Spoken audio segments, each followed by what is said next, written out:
Mga idol, tingnan nyo mga idol ang ginawa ko ng mga idol. Ayan mga idol, pwede siyang lagyan ng bulaklak sa taas mga idol.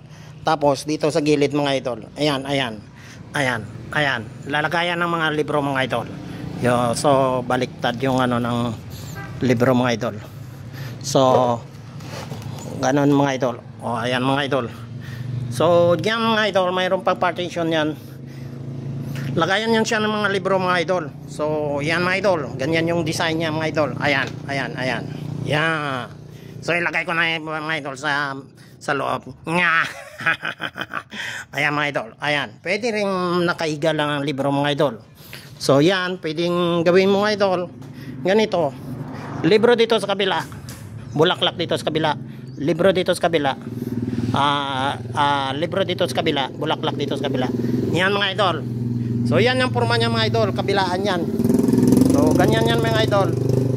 Ayan. Yan yung natapos ko mga idol. Yan. Yan ang design niya mga idol. Yan na mga idol at maraming salamat. Nya!